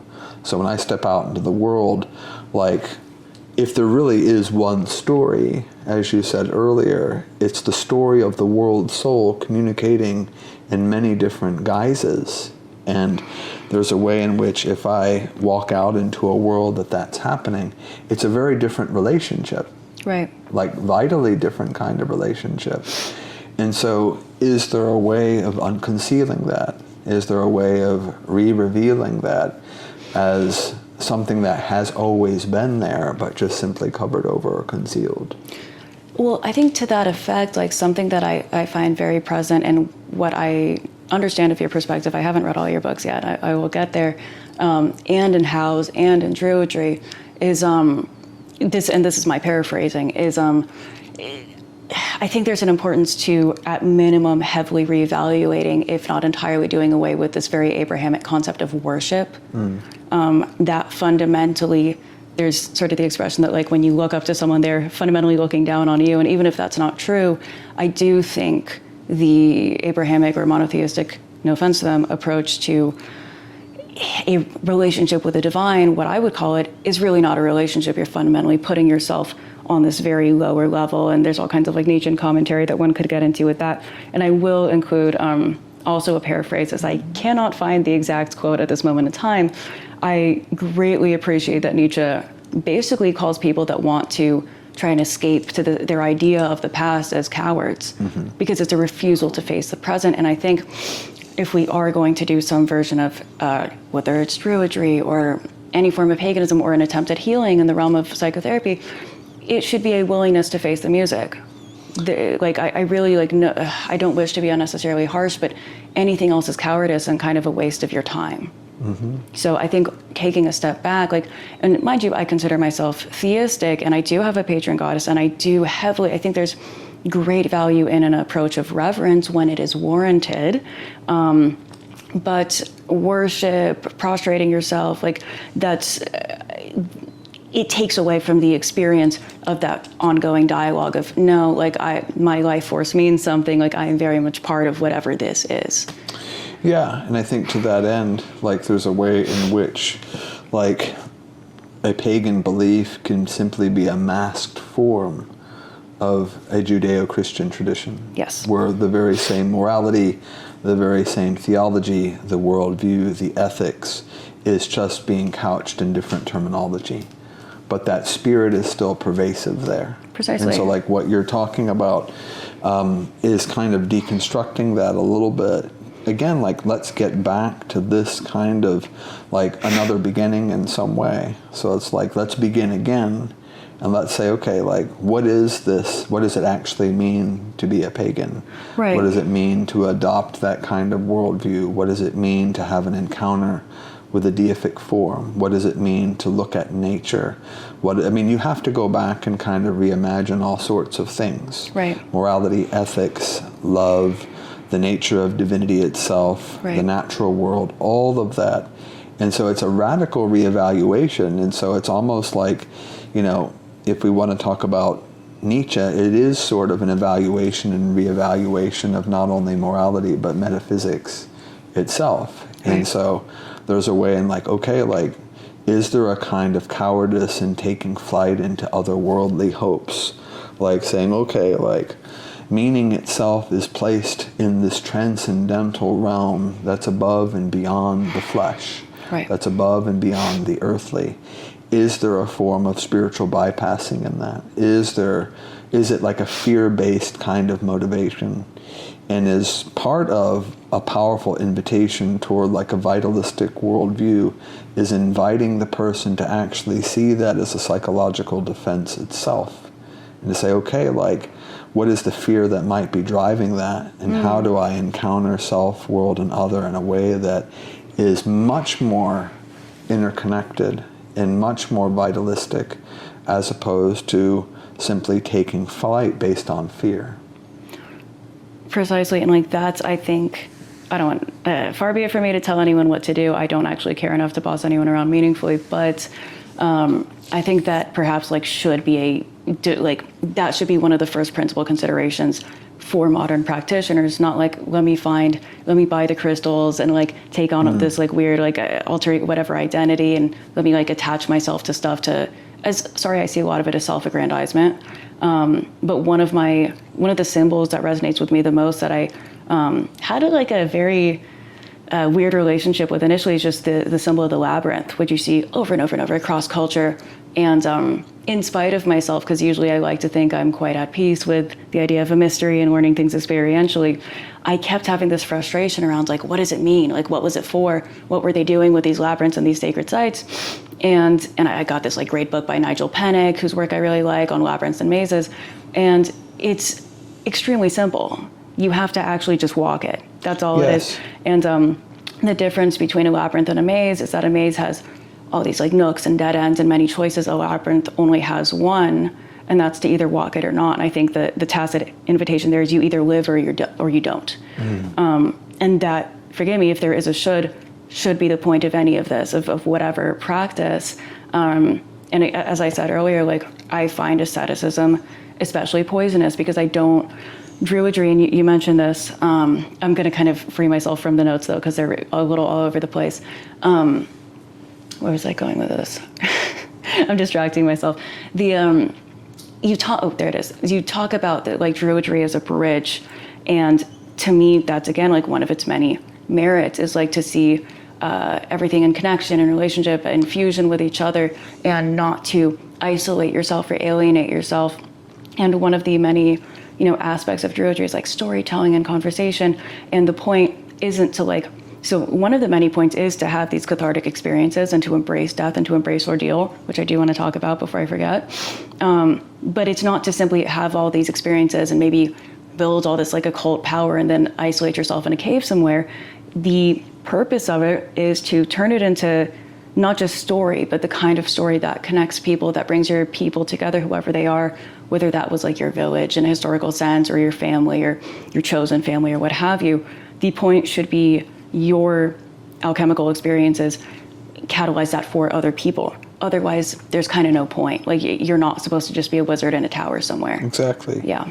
Yeah, and just to kind of move forward with that idea, like of course, and I think that's one of the things that really kind of appealed to me about the Druidic tradition and other similar traditions, is that like there's something of a gift that one has kind of been given, whether it's in the form of knowledge or insight, oftentimes coming through an ordeal or a series of ordeals, which in and of itself is part of the initiatory process. And so one doesn't simply stay on top of the mountain if one has had like an experience of enlightenment or transfiguration. And, I mentioned this in the book as well, like the icon of the transfiguration of Christ. Basically, in the Orthodox versions of that, you do have the transfiguration depicted on top of the mountain, but on the left and the right, you have the ascent and the descent. And so the idea, even with that, is that one brings the transfiguration experience down from the mountaintop. So if we have an experience like that, it's to bring it oftentimes literally into the marketplace. You don't stay there. And for me, that's a very important idea. And with any kind of initiatory journey, whether that's through psychotherapy or through many of the world's wisdom traditions, the important point is to pass this information on in some way, like to impart your understanding, to impart your knowledge. And sometimes that can just be being a presence for someone else. So like there's a way in which, like if you and I are present to one another, like we don't have to intentionally impart knowledge. I'm not giving you information. I'm simply making contact with you, and you're making contact with me. And you and I will pay attention to the kind of manifestation or transformation that occurs as a result of us being in contact. So we don't have to do anything per se. We don't have to try too hard. We just have to be, right? And so like there's this idea like, one of the important things is to form a right relationship to nature itself. that actually means getting out of your own way, because it's already happening. It's already occurring. And so we just have to allow ourselves ultimately to let that flow through us as as the actual life force itself. Right. And I love that. And something that I want to sort of include is like in this theme of ordeal, something I enjoy is that in the Old English, or forgive me, like the original Germanic language it comes from, ordeal as a term actually means the determining of truth in this very unconcealing sort of way. Because you look at like what is an ordeal, and not strictly in the Irish or Celtic Druidic sense, but, you know, very often it was like trials to determine, you know, the truth of someone's nature or their claim. And very often it was like waiting for some kind of divine judgment to come through, like, okay. And it's obviously inherently unfair, a lot of them, like the witch trials, what have you, of like, okay, if you're really innocent, you'll float or whatever it is. But I think that is sort of like speaks to the nature of what we're talking about. And in this idea of just like the embrace of ordeal, that is opening yourself up to that kind of judgment, to that kind of opening of capital T truth, the reality of your nature itself, as just like a starting point. Even if, you know, we talk about time and the labyrinth and this and that, like that might take your entire life. That's For obviously sure. not just like one ritual where you're like, cool, I did it, I'm done. But the idea of ordeal, like I think the reality of that, of not flinching, of not trying to run to the past or to, you know, spiritual bypass, or in any sense of like using things as a cloak or whatever, I think that really has to be present. And that's partially rooted in the reality of like practice as action and not as talk, and not as just like spelunking through the past or whatever. But the sort of voluntary embrace of ordeal, both magically, physically, in every possible sense, like maybe in psychotherapy, like running to the truth of yourself or trying to confront that in an internal sense, but also like just on a personal level, like I love all what people would still today consider like radical and extreme, very confrontational meditative practices of the original Druids, which we don't have guidebooks from them, but we do have precedent for what they were up to. And they were sleeping on graves. They were like, this is what's so funny about vegans who want to act like they have some moral monopoly on paganism. Very much not the case. Like Druids were slaughtering cattle and then would wrap themselves in the freshly slaughtered, like still hot, like smoking, like hide of an ox to induce visions. They would chew meat to induce like imbas and like the Awen and what have you. And it's all of this like, in a detached, like from its context sort of sense, like gross and unpleasant, or like sleeping in caves, like starving themselves on the side of mountains and being in caves for multiple nights and covering themselves in rocks. Like, but it's embracing the world of symbol and image and experience to induce that complete sort of connection, that complete journey. I love the sort of the embrace of the confrontation. And to go back a little bit to not a masochism, but developing discipline through that just embrace of suffering, without, as you said, a masochistic approach. Yeah, and the ordeal obviously is revelatory of truth, or the truth about oneself. I think it's important. So imagine if that were a framework that you operated, and I'm sure you do. And imagine if that were a framework, let's say for someone who is in psychotherapy, right? So that this ordeal is an opportunity to reveal something, to reveal the truth of who I am. So challenges, difficulties, different forms of suffering are to be leaned into, and that you move to and through them rather than away from them. And so many people shy away from discomfort, the slightest discomfort. And so that, you know, this particular approach seems like radically like antithetical to the ways in which most people want to move, which is I'm going to pursue pleasure, I'm going to pursue comfort, and I'm going to avoid challenge. So we're not just talking about like resilience in this idea, but this notion of anti-fragility, or which one can actually grow through ordeal. One can grow through chaos. Well, so they say, and forgive me for interrupting you, that's explicitly stated as that's what turns the cauldrons, as it were. When we look at the ancient, the cauldron of Posey, that's what I like, is that there is a sort of nod to, you know, like we are sort of predisposed in certain ways, like because it said that people are born with their cauldrons tilted a certain way. But at least one of them, it says, can be turned through enough concerted effort of like either the embrace of ordeal, going on pilgrimages, divine joy and human joy, great sorrow, like all of these different things. And it explicitly talks about, like, just to lean a little in a more physical sense, like the joy of like good health, which is in the exact same breath as like sex, the creation of poetry. Like it's very much as like a life force current. But it's sort of like to touch back on like fate and choice. And I think in a Celtic inspired or Druidic inspired worldview, they're not a negation of each other. You do have a nature, there's sort of a suggestion that, yeah, you are oriented a certain way, but you're not helpless, you're not a victim, and you do have the power to chisel yourself in a certain way, which I think is ultimately empowering. And like the point to touch back on the spiritual bypassing thing, the point of any kind of magical, spiritual, therapeutic, whatever practice should not be giving yourself excuses as to why you can't do X, Y, Z. Like anything that does that, I think, is what Christians would call demonic. It's ultimately just poisonous because it's detracting from your life force rather than enhancing it. Yeah. Yeah, and if you think about like the word demonic and you just move slightly to the word daemonic, there's a way in which like the ordeal is to be embraced as an invitation toward greater vitality. It's not to extinguish the flame or even to dim it, but to make it burn brighter. And for me, like, that just doesn't involve technique. That involves a mindset shift, like a complete mindset shift. Yeah. And so when we're talking about, like, for instance, a pagan worldview, that's a mindset. That's a way of being, like how called Druidry, becoming a master of the art of common sense. Well, for him, that would be common sense from a Druidic perspective. So like when most people think of common sense, they don't think of that as being common sense. But that for him is common sense. That's common sense. So what happened to common sense? So now we need to be on this path of initiation to achieve what amounts to common sense.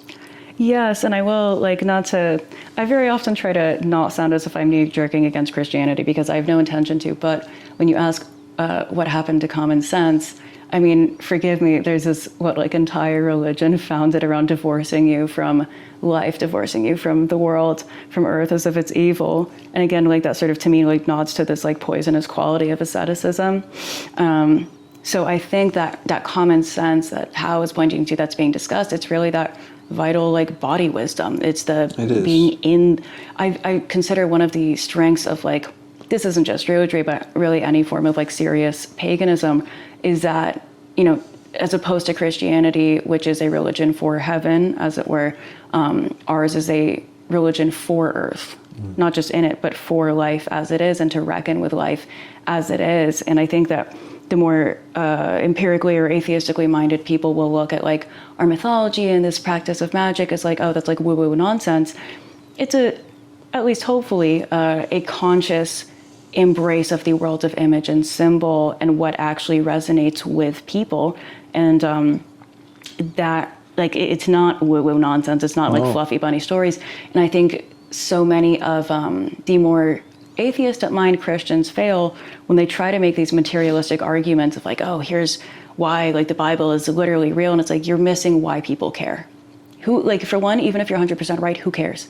That proves nothing to anyone. That is not anything that's going to resonate with a truly spiritual person. And I think people who make those kind of arguments are betraying their actual principles or lack thereof, because forgive me, truly mystical person, let alone a real mystic, is just not going to bring up that kind of realm, because we're not in competition with each other. Personally, I don't think that the symbolic, the spiritual, the magical is remotely in competition with empirical science, or it's not the same realm.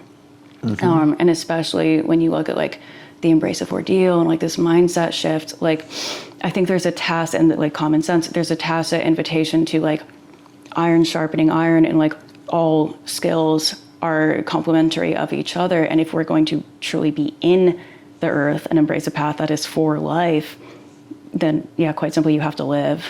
So, yeah. And so if you think, one of the tenets that was very important to Aleister Crowley And you often see it referred to in his equinox material, the method of science, the aim of religion.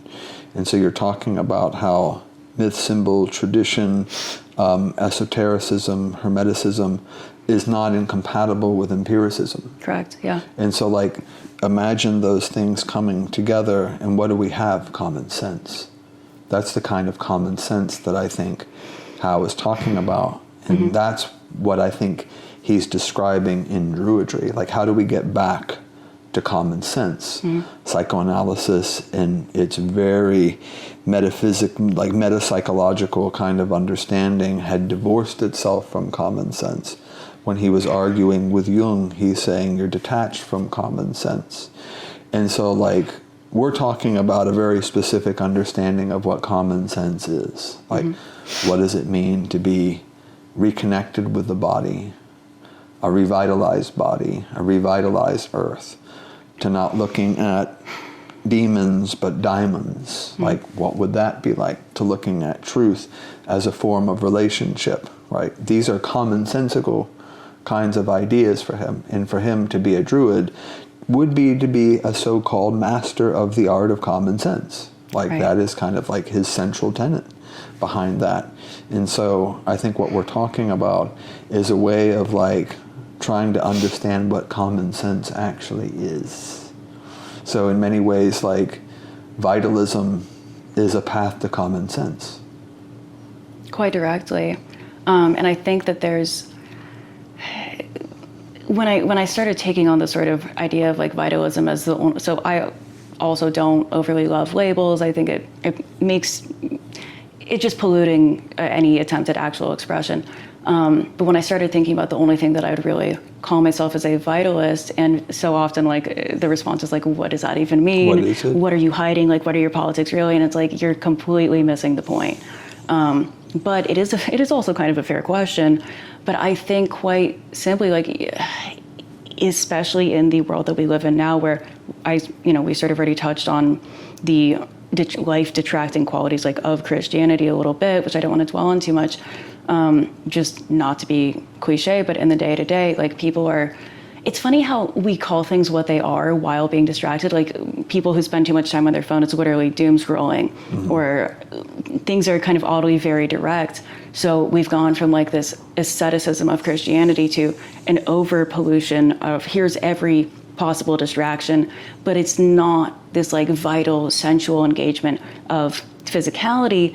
It's again just pollution. Like, it's clogging up any sort of direct stream of experience, which could lead to anything that we're talking about. So I think it is crucial for people who want to live at all to have some kind of practice. I don't care, really what you call it or what it is, that unclogs that depollutes that is on that path of unconcealing, because anything real, I think, is quite simple. Like, it's not, again, like with the labyrinth, there's one choice to be made. Yeah, and I think perhaps one of the reasons too is that there's something about it that is actually dangerous. Like, to practice the art of common sense, to be a vitalist, for lack of better terms, can actually be not so much dangerous to self, but it can be dangerous to any kind of, like, overarching ideology that promotes distraction, that promotes, like, the technological and framing and flatness of human being. Precisely. That promotes meaning in the form of some transcendent otherness and a beyond, right? Like, well, ultimately, if what is most meaningful is in the beyond, what I do in this life is actually irrelevant. And so my whole aspiration becomes about being a good boy or a good little girl as a way to achieve this otherworldly beyond.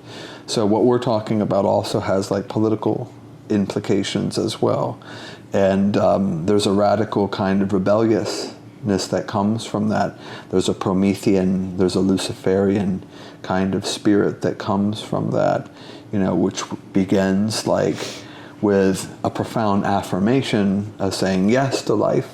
Like Nietzsche talks about the importance of saying yes to life, standing in the place of the eternal return of the same, and using that almost as a thought experiment and saying, oh yes, like if some strange kind of imp or demon like came to me and said like, you would have to live this life, every single moment of it, over and over again for eternity, what would you do?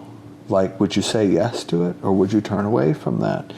Now, it's often taken up as maybe like a metaphysical kind of statement, but if it were just a thought experiment, like what would you say to that? Would you say yes to having to do that? Well, if that were the case, you would live your life very differently, radically differently. But I think that kind of thought can be very, very dangerous from a political kind of persuasion. And so it's much easier for people to be anti-vitalist, to find meaning in an otherworldly beyond, to engage in doom scrolling, either literally through their phones or in other ways as well, and chasing one distraction after the other, right? So standing in opposition to that is radically rebellious. Well, I think the word that you use, flattening, is extremely telling, because something that is I have to wrestle with to not perpetually frustrate me is this precisely that, this like flattening of everything into the same, just sterilized, like nothing has its own unique flavor anymore. Everything is like, I guess I'll just generally characterize like this sort of, I guess like, so tolerance is was it Chesterton said that tolerance is the virtue of someone who has no virtues, essentially. And I really do see it as a form of cowardice, but this like sort of premise of like not judging anything and everything has to be good and positive all the time. And it's funny how a lot of these people who consider themselves not Christian, like once again, to me, and this is a stale take on my end, I don't think I'm reinventing the wheel by saying this, it's just Puritanism 2.0. And it expresses itself in exactly the same way. And ironically, I would say is even more, and I mean this word in every possible sense, it's even more sexless than the original iteration of it, because the sort of reiteration is this very, I think the phenomena of the Disney adult is very case in point of like this person who like refuses to face the music, who will not reckon with life as it is, and who is filling their God-shaped hole with fast food, as it were. Yes. And especially from something that I would say genuinely hates you. Like, because it's, I've talked about this a little bit recently, but it continues to vex me and just, not just vex, but just frustrate me, where you have these grown adults that like, okay, clearly there's an impulse for experience, there's an impulse for symbolism, there's an impulse for something richer.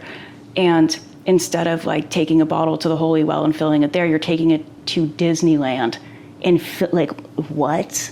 And just the utter lack of any inquiry when that is what's happening. Like, that's like obviously a specific instance, but I think it's indicative of what is happening around it, where you have, and I bring this up a lot because I think it's relevant, these SSRI'd out, like adult children who are doing basically everything. Like, I think initially the act of allowing yourself to be distracted by all this various pollution, it is passive, but past a certain point, it is a choice. And it is incumbent on us to not do that if we're actually going to live in real life. And something that one of the many invitations innate to Druidry that I really appreciate, and this is, again, never implicitly stated because that's not our style, but capability is a sacred duty. And you see that over and over in the stories, in the poetry. And you especially see it, like I brought up Cuchulainn and, the heroes, even one of the gods himself, Lu, who's, the figure behind Lunasa, which most pagans know about, even if they're not Celtic-inspired pagans. It talks about a literal god who has, you could say divine blood, who has that already within him, who still has to prove himself. He is allowed to enter the court, the audience of the Tuatha De Danann, by being skilled. He has to literally, like, it's not just strategy or like spiritual, like, and I really chafe against this idea that spirituality is divorced from practicality, from real life, from physical skills, because he literally, has to master the art of war, like chess, like music making, poetry, all of these different things. And I think that's just a beautiful nod to living life fully and engaging. I consider the cultivation of skill as one of the en routes to divinity. And especially when we go back and sort of recalibrate this idea of worship and potentially even do away with it. To me, that is worship, of cultivating yourself and your own real skills. And especially anything repetitive can kind of become a way to do trance in and of itself. So this is all a very long way of saying, I think our work is cut out for us, essentially. And that's what's so frustrating to me about so much of modern paganism being what I consider part of the problem. And if there is a royal we need to sort of look at the fact that the warping allegations do have a strong degree of truth to them. But that's where you have to ask yourself, what is the point of any of what I'm doing? What am I trying to achieve, if anything? And something I really wanted to ask you about is, I can't remember where exactly I saw you put this, but you talk about magic more as the act of becoming rather than petty spellcraft, for example. You're not just let me make $50 overnight, let me hex someone, whatever. I'll let you say more about that because I'm intrigued by the theme. Yeah, for me, the apotheosis, if there is the apotheosis, but maybe an apotheosis of magic or ritual practice, is this whole idea of becoming magic itself. And you see this in a lot of different writings, but for me it was made most articulate in the writings of Andrew Chumley, who talks about this whole idea of becoming magic, becoming a dancing contradiction, becoming a sanctified devil. So all of those ideas are very, very similar. So to become a sanctified devil is in a way to hold contradiction, which doesn't necessarily mean that you're resolving the conflict between the thesis and the antithesis, and it's going back to Heraclitus, as we talked about before, that in reality there are no opposites. So what's the point of a dialectic if there are no opposites? Because the dialectic relies on opposites. It relies on thesis, and it relies on antithesis.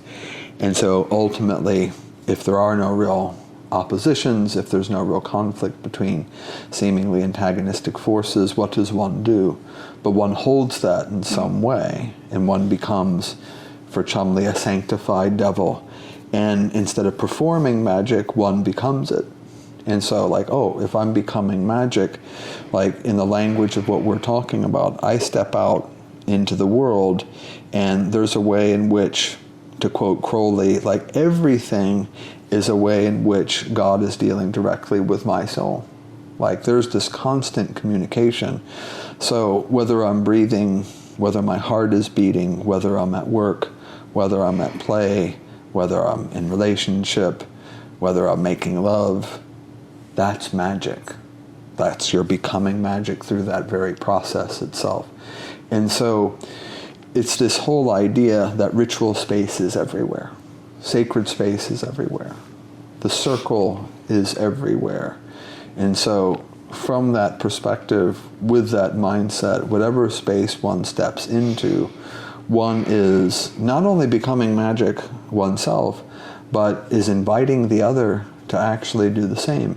So let's share this circle with one another. Let's become magic together. So every atom, every molecule, every part of you is this whole idea of magical quintessence. There's no part of me, Crowley says, that is not of the gods. That's a pretty powerful kind of statement. There's no part, there's no exception there. So look at what the human body is made of. Look at what psyche is made of. There is no part that is not of the gods. And Chumley takes off on that and says there's no part of me that is not magical quintessence. So every atom is of the gods.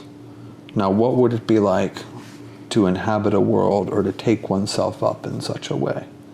It would be transformative. It would be world-shifting, world-changing. And for me, yes, it's the apotheosis of magic. And you wouldn't necessarily stop practicing, per se. Mm-hmm. It's not to say, well, I will no longer do a ritual. Right? It's a way of kind of saying that the revelation comes before the ritual. I'm performing the ritual as a way to show the revelation itself, not to perform to achieve the revelation. And that is a very big difference for me. Well, to sort of start maybe leaning towards eventually concluding this particular conversation, you touched on this idea of the sanctified devil. Can I ask about any of your upcoming work, or is it still kind of a personal bubbling of cauldrons for you? No, not at all. So the idea of the sanctified devil for me first appeared in Being and Non-Being an Occult Experience, Volume 4, which is on what I'm calling the aporetic aphorisms of Andrew Chumley. So looking at some of Chumley's later work and really taking a look at this idea of the sanctified devil that we just described in terms of like what that is. So he was really the first to introduce that. And so I talk about it in Volume 4 of Being and Non-Being an Occult Experience, but more specifically in not a follow-up volume, but the book that came after that called Crooked Confessions and Ophidian Philosophy of the Sanctified Devil, where I really unpack that idea more specifically and attempt to show, and I think do so fairly successfully, that this whole idea of the sanctified devil, without Chumley even knowing it, because he wasn't as grounded in Western philosophy, and that's not to take anything away from him, Sure. but he just wasn't as grounded in it. But for me, this is a further evolution of Nietzsche's Übermensch, right? And so I talk about it as such. You have the Übermensch, and then you have the move from the Übermensch to the sanctified devil. And so really take Chumley's idea, which is couched primarily in sorceress or magic terms, and try to explain that using the language of continental philosophy primarily. So that particular work has led to what I'm working on now, called The Songs of the Sanctified Devil, which is an inversion of all 150 of the King James Version Psalms. And it's not just an inversion, but it's also a reversion, because it's an unveiling of something that is already present within the Psalms themselves. And this particular work is a forthcoming work, and it'll be published by Theon in probably late 2027. It's going to be a reversion, inversion of all 150 Psalms, kind of as told from the perspective of the sanctified devil. There will be an occult commentary attached to that, so there will be practical guidance in terms of like how to practice some of these ideas that are put forward. There'll be a lengthy introduction that explains like why in many ways this is sort of an extension of Nietzsche's idea of the Übermensch or the Superman or the Overman, but also like maybe more radically a kind of new imago Dei, a new image of God, so for the 21st century, if you will.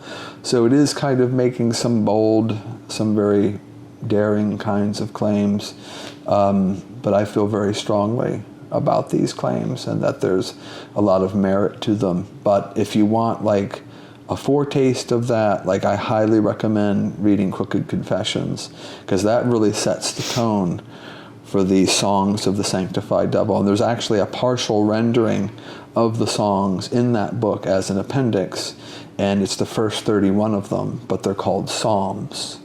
It's the Psalms, the 31 Psalms of the sanctified devil. But in the book that's going to be published by Theon, it's going to be the songs, which basically means the same thing, but a slightly different rendering. But if you want a taste of that, and you want to get a sense of what these songs or these psalms are going to look like, because it is going to be a kind of psalter, I highly recommend reading that book. Okay. Well, and it's practical. And so the appendix there, you could actually apply that, you could practice it, you could read the psalms as a psalter, right? And so it's divided into morning, evening, noontide, all of that stuff. You can practice it. Well, I'll certainly look forward to it, and to sort of like, I guess, move backwards. Why don't I ask you to sort of introduce yourself now, like at the end of it? Like, how would you introduce yourself so I don't skip anything? Well, that's always a difficult sort of question, but yeah, like, so, well, who I am, I already had mentioned before that I had gotten my doctorate from Duquesne University. That was in 2006. So I'm a licensed psychologist, a depth psychologist. I work at a university, and I'm also in private practice.